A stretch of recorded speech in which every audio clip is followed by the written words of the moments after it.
Hey, this is Mad Movie Mark of the Mad Movie Mark Movie Review. Thank you for joining me as I review the 1939 Western comedy Destry Rides Again. Whoa, I need to get violent. I'm just trying to review every movie in this book, the 1001 movies you must see before you die.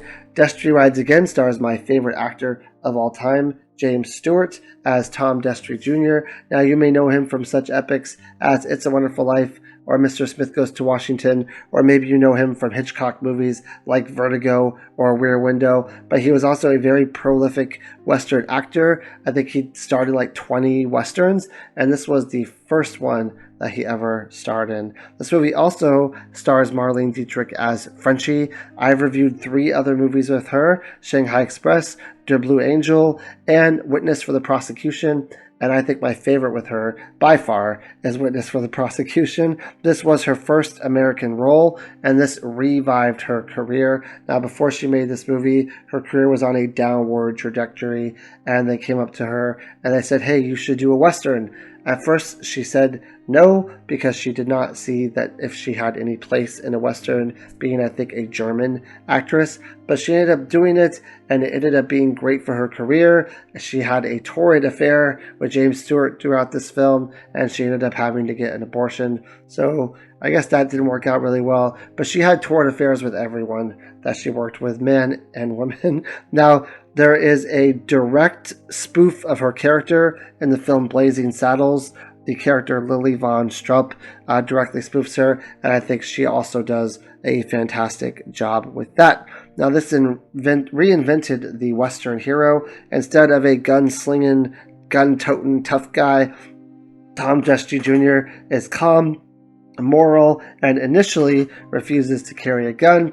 I'm assuming that this had some impact on the show, The Andy Griffith Show, because that show is all about a sheriff who refuses to carry a gun. It is a major shift from traditional Western archetypes and helped pave the way for more complex, principled heroes. It also helped define the comedy Western blend.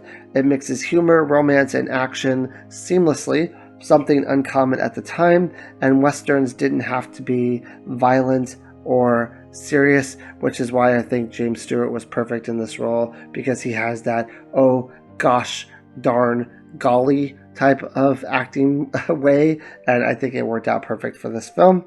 It also is a commentary on law and order and morality. It was beneath the humor, the film explores themes of justice, corruption, and non-violent strength.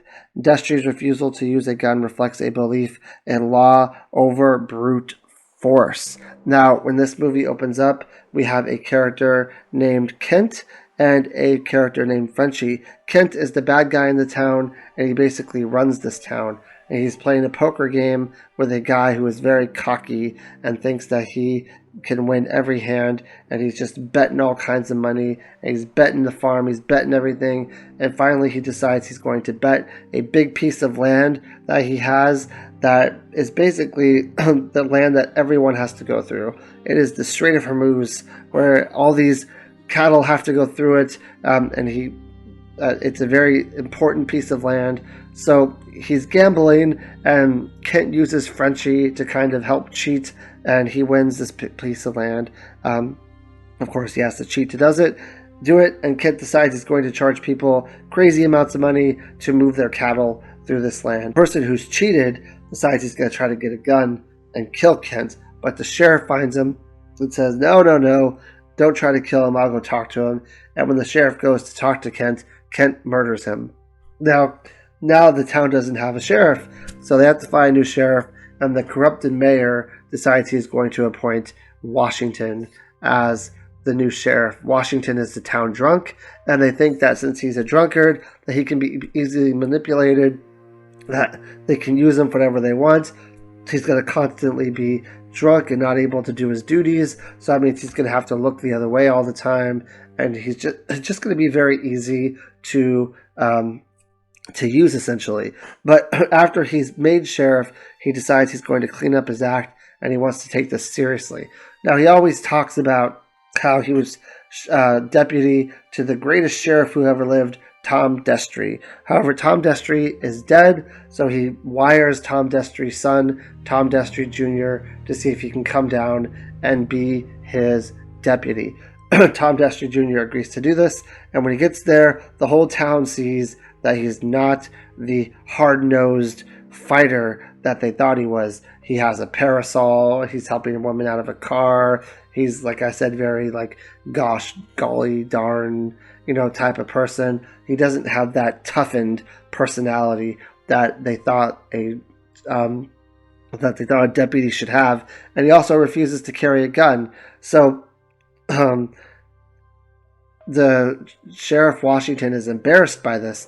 He says, Tom, you have to go home. I don't need you anymore. I thought you were going to be more like your father. I thought you were going to be better than what you are. And James Stewart basically says, hey, now, you have to trust me. I know what I'm doing. I can get all this done without a gun. I think that instead of trying to fight these people, you just got to start putting them in jail. And if you start putting them in jail and you show them that there's law and order in this town, then all the dominoes will fall into place. So eventually, Tom Destry Jr. starts to believe that the sheriff before him was murdered. Everyone says he kind of just left town. He's never coming back. But Tom Destry Jr. starts to believe that he's murdered. So he hires a man named Boris Callahan, who is like the comic relief in this movie, to kind of help him do an investigation and to see if they can find out if the previous sheriff was in fact murdered. Now, at some point, they decide that they're going to arrest one of the members of Kent's gang and charge him for the murder. They don't have a body, but they're hoping that if they arrest him, they'll be led to the body, or that someone else from the gang will come forward and try to say, hey, look, I'm the one who did it. Because obviously this person from the gang is not the one who did it. He's not responsible. So they end up arresting him. After they arrest him, the mayor of the town says that he is going to act as the judge of the case, which of course means that the guy's going to go free. So James Stewart tries to get a federal judge in to do the case instead. And after Kent realizes and learns through a mistake by Boris that a federal judge is coming in, he rushes the jail and he rescues his gang member friend, and he ends up killing Washington.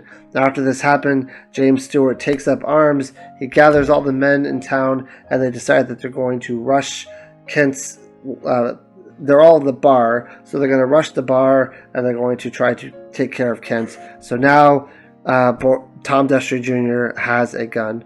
Now, Frenchy, she is now in love with Tom Destry Jr., and she decides that she doesn't want any of this to happen. So she gathers all the women in the town, and they all get like brooms and stuff, and they also rush the bar, and they start beating the guys over the head with brooms and stuff. However, Kent gets loose, and he sees that he has a shot on Tom Destry Jr., so he tries to shoot Tom Destry Jr., and Frenchy runs in front of him and ends up getting shot, and then Tom Destry Jr. is able to shoot Kent and kill him, and that's how the movie ends, essentially. Now, I thought this movie was really good, but I'm biased. I love almost everything that James Stewart is in. I will say I like his serious westerns more. My favorite western with James Stewart is The Man Who Shot Liberty Valance, and I think that is a much better movie just because it's much more serious. The goofy stuff is fine. The funny stuff is good. This movie has a really good pace. The acting is absolutely phenomenal. I think Marlene Dietrich is a great actress. I think that Brian Donlevy and Charles Winninger and Mishka Ayer, they all did fantastic in this film. The story is unique. It's not something that you would normally see. A lot of westerns are kind of cookie cutter, copy and paste, but I thought that this one was very unique, and the comedy is fantastic, and I think it's just a really good western. I think it's a good starting point for James Stewart in his western career.